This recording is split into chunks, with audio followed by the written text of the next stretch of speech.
उशीर झालेला आहे आणि उशीर झाला ह्याच्याबद्दल तुम्हाला तर काहीच वाटणार नाही, कारण तुमची अपेक्षाच असते की ताईंनी 3-4 तास तरी उशिरा यावं. पण मी सकाळी वेळेवर निघाले. हरिभाऊ नाना बागडे आता राज्यपाल आहेत सध्या राजस्थानचे, त्यांनी एक कार्यक्रम घेतला होता आणि त्या कार्यक्रमाला मला 8:30ला पोहोचायचं होतं. मी 7:30ला निघाले. 8:30ला त्या कार्यक्रमाला पोहोचायचं म्हणून निघाले, पण प्रत्येक गावात, जालना जिल्ह्यामधलं सांगते आहे, प्रत्येक गावामध्ये लोकांनी एवढं भव्य स्वागत केलं आणि मला आश्चर्य वाटतंय की प्रत्येक गावामध्ये मुंडे साहेबांचा पुतळा आहे, त्याला मला अभिवादन करावं लागलं. म्हणजे बीड जिल्ह्यामध्ये मला वाटतं सगळ्यात लास्ट नंबर असेल पुतळ्याचा. जेवढे मी नाशिकमध्ये पाहिले, बुलढाण्यामध्ये पाहिले, पाथरीमध्ये पाहिले, म्हणजे नगर जिल्ह्यात मला आश्चर्य वाटलं. त्या प्रत्येक गावात मुंडे साहेबांचा पुतळा होता आणि प्रत्येक गावात मी गेले, छत्रपती शिवरायांच्या चरणी नतमस्तक होऊन छत्रपती शिवरायांच्या पुतळ्याला अभिवादन केलं आणि मला असं वाटलं की एक मोठं भाग्य आहे की माझ्या पित्याचा पुतळा आहे. म्हणजे किती मोठं काम त्या माणसांनी केलंय, कारण पुतळे असं सहज होत नाही. तो नेते खूप होतात, पण पुतळे यांच्या मृत्यूनंतर 10 वर्षी लोक पुतळे बांधतायत. त्या मुंडे साहेबांच्या पोटी मी जन्म घेतला आहे, माझं भाग्य आहे आणि भगवान बाबांच्या भक्तीचा फार मोठा वारसा मला मुंडे साहेबांनी दिला आहे, त्याच्याहूनही मोठं भाग्य आहे. खरं तर इथे काय भाषण करावं मला प्रश्न पडतो. खरं डॉक्टर लहान साहेबांची आपण स्मृती विषयी बोललो. साहेब तुम्ही पण खूप वाईट परिस्थितीत उभे राहून शिकला असता. त्या काळामध्ये स्वतःच्या पायावर उभं राहायचं तरुणांना, फार घरातून आर्थिक मदत मिळायची नाही, मग कुठेतरी राहून काहीतरी कुठेतरी काम करून, कशी तरी व्यवस्था करून, कर्ज करून, पुन्हा मी चुकवेन माझ्या नोकरीतून अशी परिस्थिती करून अनेक लोक शिकत होते. मुंडे साहेबही खूप कठीण परिस्थितीमध्ये स्वतःचं जीवन त्यांनी बनवलं होतं आणि त्यानंतर जीवनामध्ये माझं असं मत आहे की कठीण परिस्थिती कधी ना कधी येतच असते. एक तर जीवनाच्या पहिले येते, गरीब लहानपण मिळतं, कठीण तरुणी मिळते, किंवा मग जीवनाच्या मध्यवयात येते किंवा नंतर येते, कधी ना कधी येत असते. आणि माझ्या आणि तुमच्या जीवनातही कठीण परिस्थिती येते. ज्याच्यावर तुम्ही प्रेम करता अशा नेत्याला कठीण परिस्थिती आली की तुम्हाला ही कठीण परिस्थिती येते. राम कुलकर्णी एवढे मोठे आमचे प्रवक्ते, खाली कसे बसलेत तुम्ही? तर लोढाजी पण होते, अशोक लोढाजी, ते पण मगाशी मला तिथे दिसले. तर कठीण परिस्थिती येत असते तेव्हा सुद्धा मुंडे साहेबांना जीवनात संघर्ष करावा लागला, तो संघर्ष तुम्ही स्वतःचा मानला. मुंडे साहेबांना विजय मिळाला, तो तुम्ही स्वतःचा मानला. मुंडे साहेब आपल्यातून गेले तर ते दुःख तुम्ही घरातला कोणीतरी मोठा गेलाय असं स्वतःच्या हृदयी बाळगलं. अजूनही मुंडे साहेबांचं नाव घेतलं तर डोळ्याच्या कडा पाणावतात. ही परिस्थिती मी राज्यभरात बघते. त्याच्यानंतर माझ्या जीवनामध्ये मुंडे साहेबांच्या जाण्यानंतर तुम्ही खंबीरपणे पाठीशी उभे राहिलात. माझ्या प्रत्येक विजयामध्ये, आनंदात, दुःखात सगळीकडे सहभागी झालात. पण मला तुमचं एक कौतुक वाटतंय की तुम्ही कधीही स्वतःचा स्वाभिमान कधीही गहाण टाकला नाही. 5 वर्ष पंकजाताई पदावर नसताना मला काही त्रास दिला नाही. हे दुसऱ्या खात्याला पत्र वगैरे मी दिले. ते सुभाष दास आणि अजून 2-4 लोक आले होते, बरेच लोक आले होते कामासाठी. मला वाटतं तेव्हा डॉक्टर लहानेंचा पण एक आग्रह होता आणि मग हे पत्र मला पर्यटन विभागासाठी द्या म्हणून मी जयकुमार रावळला फोन पण केला होता आणि हे पत्र दिलं होतं. मला वाटतं 2-2.5 कोटी तेव्हाच मिळालेले आहेत. आणि मग तुम्हाला हे माझ्या हस्ते लोकार्पण करायचं होतं. 5 वर्षात किती मिळाले रे बेटा? टोटल किती मिळाले? आणि 2019 ते 24 मध्ये किती मिळाले? 1 कोटी. आणि 2.5 कोटी आधी आम्हाला. बरं, हे 1 कोटी कशातून मिळालं तुम्हाला? मग त्याचा पुढचा हप्ता मिळाला का? नवीन मिळाला. अच्छा, मग आता तुम्ही म्हणलात की ताईंनीच हे उद्घाटन केलं पाहिजे किंवा लोकार्पण केलं पाहिजे. आता माझा स्वभाव नियमाने चालणार आहे. मी म्हणलं की बाबा मी आमदार खासदार नाही, मी कशी तुमचं उद्घाटन करणार? हा शासनाचा निधी आहे. तुमचे भगवान बाबांची इच्छा होती की उद्घाटन माझ्या हातून व्हावं. तुमच्यासाठी मंत्री झाले मी, तुमच्यासाठी मंत्री होऊन मी इथे आलेली आहे आणि मला हे उद्घाटन करता आलेलं आहे. म्हणजे कधी कधी जे काम याची डोळी याची देहा बघायला मिळतं तेव्हा आनंद होतो. आणि हे पण आमच्या बीड जिल्ह्याचं एक कौतुक आहे की इतकी निष्ठा, इतकं प्रेम आपल्या नेत्यांवर पिढ्यानपिढ्या करणारे लोक आहेत की त्याचं मोठी ताकद आहे. भगवान बाबा म्हणायचे, एखादा एकर रान विका पण शिका. त्या काळाची ती गरज होती. लोकांना शिक्षणाची गरज होती, कारण डोंगर कपाऱ्यातल्या लोकांना रोजगार नसल्यामुळे हा माणूस दुसऱ्या चुकीच्या वळणाला जाऊ नये म्हणून त्यांना भगवान बाबांनी अनेक व्रत दिले, वामन भाऊंनी अनेक व्रत दिले. आपण या व्रताचं अजूनही पालन करतो. 2-4 एकर रान विका पण शिका. हो, ऊस तोडणारे आमच्या शिवाजी बाप्पाला माहित असेल किती अवघड होतं तेव्हा. कृष्णा तुला काही अवघड नाही. त्यांना विचार कसे ऊस तोडले असतील त्यावेळी त्यांनी, कसे रानात लपून राहायचे जिल्हा परिषदच्या इलेक्शन लागल्या की, ऊसात लपायचे काही झाले की. हे परिस्थिती सगळ्यांनी झेललेली आहे. आणि 2 एकर रान विका पण शिका हे म्हणणाऱ्या भगवान बाबांनी आपल्याला मंत्र दिलेला आपण मानला. आणि आज कौतुक वाटतं की या डोंगर कपाऱ्यातली मुलं किती शिकले. अरे आत्ताच्या एमपीएससीच्या परीक्षेमध्ये माझ्या बीड जिल्ह्याचा बहादूर गडी पहिला आला ना, किती कौतुक वाटतं.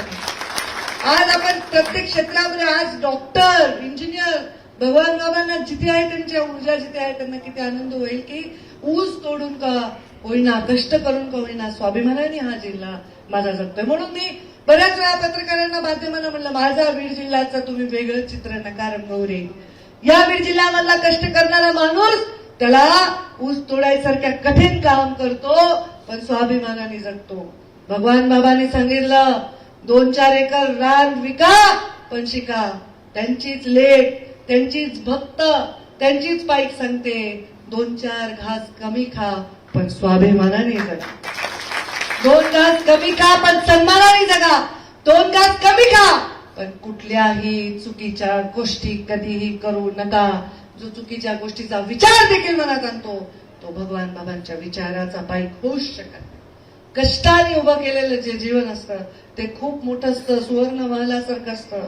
आणि बिना कष्ट करता आपण जर काही काम केलं, चुकीच्या मार्गातून काही काम केलं तर ते नसतं. आता हे लोक माझे आले तिथे परळीचे कार्यकर्ते, त्यांचं ताई तुम्ही फोन नाही उचलला, ताई ते ट्रिपल सीट गेलं तरी फोन उचलतात लोक विरोधक. मग तुम्ही फोन नाही उचलला ताई, ते धाब्यावरून लोक फोन करतात, ते म्हणतात ताई आमचा फोन उचलतात का. तुझ्या धाब्यावरच्या बसणाऱ्या माणसासाठी मी राजकारणात आले का रे? कशासाठी आले? तुम्ही नियम मोडणारे राजकारण. मला परवा एखादा फोन आला बिहारवरून, असे अनेक उदाहरणं सांगता येईल, रोज माझ्या बाबतीत घडतंय. पहाटे 3:56 त्या माणसाचा फोन आला मला. सकाळी 6:30 पर्यंत तो फोन करत होता बिहारवरून. पोलिसांनी मला पकडलंय, गाडी चुकीची आहे, हप्ते भरले नाही म्हणून बँकेला पळून निघून गेलाय बिहारमध्ये आणि माझी गाडी वाचवा. मी म्हणलं अशा तर आम्ही किती गाड्या आधी वाचवायचो, भावनिक होऊन बजावते, भाव गरीब माणूस आहे. आता भीती वाटते त्या गाडीत काय ते माणसाने काही करून गेलाय का, कुठं कुणाला मारलंय, कुणा काही लफडं केलंय काय, गाडीमध्ये काय चुकीच्या गोष्टी वागवतो, भीती वाटते ना. त्यामुळे असल्या गोष्टी आता वरचेवर करणं म्हणजे अवघड झाले. मला अनुभव नाही, मला माझे कार्यकर्ते कधीही चुकीच्या गोष्टी सांगत नाही. कोणीतरी म्हणलं की बाबा मी कुठेतरी महाकालला आलो, माझी गाडी अडवली. मी कुणा तरी तुमच्या कार्यकर्त्याच्या भाच्याचा पुतण्याचा चालू आहे काहीतरी असा फोन आला. म्हणलं मी बरं बाबा, मी पोलिसांना विचारलं. ते म्हणले ताई यांची कागदपत्रच नाही गाडीची, आम्ही कसं जाऊ? कोणत्याही राज्यात बिना कागदपत्राची, बिना ट्रॅक केलेली गाडी कशी जाऊ देतील? त्यांच्याही सुरक्षेचा प्रश्न आहे. आणि बऱ्याच वेळा काही कारवाया चालू असतात, काही आतंकवादी किंवा काही अशी घटना घडल्याची भीती वाटत असते, अलर्टमध्ये असतं, तेव्हा ते काम करत असतात. मग मी म्हणलं तुम्ही कुठे जाल? नाही आम्ही सगळ्या राज्यभर फिरायला तुम्ही कुठे गेलो? आम्ही अयोध्येला गेलो, आम्ही महाकालला गेलो, आम्ही पूर्ण फॅमिली घेऊन गेली. म्हणलं फाईन किती आहे? 800 रुपये. म्हणलं किती तुमच्या नेत्याची किंमत स्वस्त आहे रे. तुम्ही 4 राज्यामध्ये बायको मुला घरचे घेऊन फिरायला 70-80 हजार 90,000 लाख रुपये खर्चायला आणि 800 रुपयासाठी एवढ्या मोठ्या नेत्याची तुम्ही तिथे किती बेइज्जती करायला. ते कॉन्स्टेबल म्हणताय नाही ऐकणार, कोण आहे हमको मालूम नाहीये, म्हणजे किती बेइज्जती करता. तर म्हणजे काही कार्यकर्ता माझा नव्हता ते ना, माझा म्हणजे भाऊकी सगळा सोयराही नव्हता, पण जिल्ह्याचा होता. म्हणून मी म्हणलं की ह्या गोष्टी आता वरचेवर फार बदलत जाणार आहेत. कारण आपल्याला माहित नाही कोण माणूस कुठे काय करून गेला, आपल्याला माहित नाही. त्यामुळे काम चांगलं आहे. एखाद्या विद्यार्थ्याला 5-10 हजार कमी पडायलेत, मी आहे रे तुमच्यासाठी. कुणाच्या इलाजाला 10-5 हजार कमी पडायला मी आहे. एका मुलाचं माझ्या हृदयाचं छिद्र होतं त्याच्या मुलाला 1 वर्षाचं, त्याचं मी ऑपरेशन करून दिलं सगळं माझ्या पैशाने. तेव्हा तर मी आमदारही नव्हते, मला आठवते. तो माणूस अजूनही मला कुठे भेटला की इतका आनंदाने भेटतो, त्याच्या डोळ्यात भरभरून आशीर्वाद असतात. तो काही कार्यकर्ता नाही, नेता नाही, काही नाही, त्याला काही पाहिजे नाही, त्याला काही फंड पाहिजे नाही, त्याला बिल पाहिजे नाही, काही नाही. असे अनेक लोक आहेत.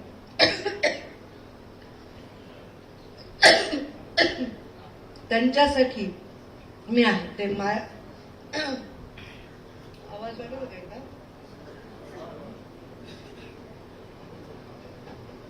नाही ते जोरात वाढवला ना कधी तर ते मॅग्नेट खेचतं. तर कोणासाठी आहे? कोणाला डॉक्टरची गरज आहे त्याच्यासाठी आहे, इलाजासाठी आहे. आता तर आत्ताच हिप रिप्लेसमेंटचं डॉक्टरांनी मला एक कागद दिला. किती लोकांचे किडनी ट्रान्सप्लांट आहे, कोणाच्या हार्टचा प्रॉब्लेम आहे, कोणाचा लिव्हरचा प्रॉब्लेम आहे. मुख्यमंत्री सहायता निधीचा विषय आहे. आम्ही सगळे विषय तुमच्यासाठी मार्गी लावू, काम करू, तुमच्या मागे उभं राहू, तुम्हाला शक्ती देऊ. पण या दोन हातांना कष्ट करायची सवय जाऊ देऊ नका. नाही, तुम्ही रानात काम करत असताल पूर्वी, आता नाही करत नका करू, पण कष्ट करायची सवय जाऊ नका. कारण बिना कष्टाचं काही मिळालेलं फार काळ टिकत नाही. कधी कधी आई रागवली की आपल्याला वाटतं आई रागवली, आई आम्हाला अशी म्हणली, आई ते करू नको म्हणली. आणि जेव्हा वाटतं की अरे आज मी आई म्हणली रस्त्यावर पळू नको, आणि एखाद्या पोराचा ऍक्सिडेंट होता, बापरे माझी आई म्हणली होती रस्त्यावर पळू नको, असं वाटतं ना आपल्याला सांगितलं आपल्या. त्या भूमिकेनेच मी समाजाकडे बघते. समाज म्हणजे एक जात नाही, इथे सगळ्याच जातीचे लोक आहेत. इथे बंजारा समाजाचे लोक आहेत, मराठा समाजाचे लोक आहेत, ब्राह्मण समाजाचे लोक आहेत, बंजारा समाजाचे लोक आहेत, माझे मुस्लिम बांधव आहेत, इथे सगळेच लोक आहेत. माझ्या समाजाकडे मी त्या नजरेने बघते आणि त्या नजरेने त्याला घडवण्याचा जे काही माझ्या परीने प्रयत्न करते. आणि त्या प्रयत्नामध्ये भगवान बाबांचे विचार, त्यांचे संस्कार आणि त्यांचे आशीर्वाद नक्कीच फार मोठी भूमिका बजावतात. मुंडे साहेबांचे विचार तेही फार मोठी भूमिका, त्यांचे संस्कार फार मोठी भूमिका बजावतात. त्यांनी दिलेला वसा आणि वारसा फार मोठी भूमिका बजावतो. म्हणून सांगते, 2 घास कमी खा पण सन्मानाने राहा, हा मूळ मंत्र नवीन पिढीला द्यायची गरज आहे. मी एवढीच विनंती करते, तुम्ही गावातले म्हातारे माणसं, ज्याचे पांढरे केस झाले, जे टोपीवाले पटकेवाले, गावातले पोरं व्यसनाधीन होऊ देऊ नका. गावातले पोरं चुकीच्या गोष्टीने नादाला लागू देऊ नका. गावाच्या मुलांची काळजी घ्या. हा मुलगा काहीच करत नव्हता, आज का स्कॉर्पिओ याच्याकडे आली विचार करा. हा मुलगा आज काहीच करत नाही, याच्याकडे कशामुळे एवढे 4-5 वेगळे जॅकेट घालतो, गॉगल घालून फिरतो विचार करा. आपले लेकरं कोवळ्या मनामध्ये, त्यांच्यावर कुठलेही चुकीचे संस्कार होऊ देऊ नका. त्याची काळजी नक्की तुम्ही घ्या, कारण शेवटी भविष्यामध्ये हेच कामाला येईल. खूप करोडो रुपये जरी असले तरी त्या 1000च्या 500च्या नोटाला पिठलं लावून तर खाता येत नाही ना आपल्याला. भाकरीनीच पोट भरता येतं ना, भाकरीनीच पोट भरता येतं. त्यामुळे आपल्या गरजा, आपल्या इच्छा, आपल्या आकांक्षा ह्या चांगल्या ठेवा. चुकीच्या गोष्टी, चुकीची स्वप्न, आवाज स्वप्न बघू नका. योग्य मार्गाने आपल्या पोरांना, तरुण पिढीला लावा.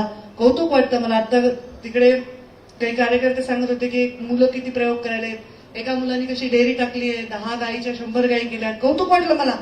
म्हणजे असं करणाऱ्या मुलांसाठी मी आहे. आता माझ्याकडे पशुसंवर्धन खातच आहे. सगळे मला म्हणतात पशु खात्याच्या मंत्री. मी योगेश म्हटलं मी पशु नाहीये, पशु खात्याची मंत्री नाहीये, पशुसंवर्धन मंत्री, पशुमंत्री म्हणतात. तर काही लोक म्हणतात प्रदूषण मंत्री. म्हटलं मी प्रदूषण मंत्री नाही, मी पर्यावरण मंत्री आहे. आता खात्याची नावं माझ्यामुळे माहीत होतील हळूहळू. पण पशुसंवर्धन आहे, एखादा गरीब पोरगा आहे, कार्यकर्ता आहे, भूतप्रमुख आहे, काही नाहीये त्याला रोजगार, त्याला उद्योजक बनवीन ना. पोल्ट्री देईन, त्याला गोटरी देईन, त्याला एखाद्या ठिकाणी तलाव आहे, मत्स्य व्यवसायाचा कार्यक्रम करतायत. स्वाभिमानाची रोटी खायला शिकवलं तर चुकलं का? तुम्हाला असेही पैसे कमवता येतात आणि असेही कमवता येतात. कशामुळं? प्रत्येक जण रस्ताच मागतो, प्रत्येक जण कामच मागतो. अरे कुणीतरी या की ताई मला पोल्ट्री काढायची, देते तुम्हाला एका दिवसात 100 कोंबड्या, 100 बकऱ्या करा, त्याचा व्यवसाय करा. माझ्याकडे एक प्लॅन आहे आता की अगदी मोठ्या दुसऱ्या देशापासून त्यांचं आपण एक टायअप करायचं आणि मग ते प्रत्येक, माझी इच्छा या जिल्ह्यामध्ये, एका जिल्ह्याचा एक मुख्य माणूस, त्याच्या खाली 11 तालुके, 11 त्याच्यामध्ये माणसं, त्याच्या खाली 11 माणसं, म्हणजे हे 11 आणि 11 किती झाले? 121. बरोबर, 121 टोटल हे लोक, हे उद्योजक झाले पाहिजे एका जिल्ह्यामध्ये.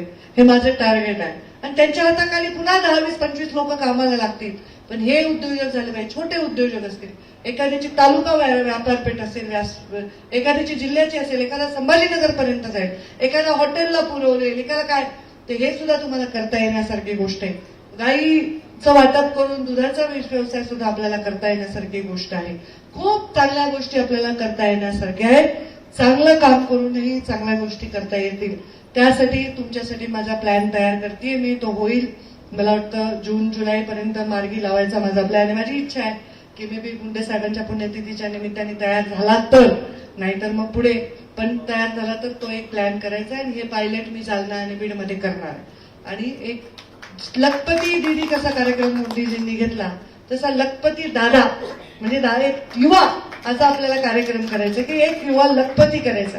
एका तालुक्यामध्ये आपल्याला 11 पोरं आणि एक तोबारावा अशी एक टीम तयार करायची आणि त्यांना करायचे. त्याच्यानंतर पुढच्या वर्षी अजून 121 दुसरे घ्यायचे आणि ते पोरं जो लखपती झालाय तो 10 माणसाला तर काम देईल, 5 माणसाला तर काम देईल.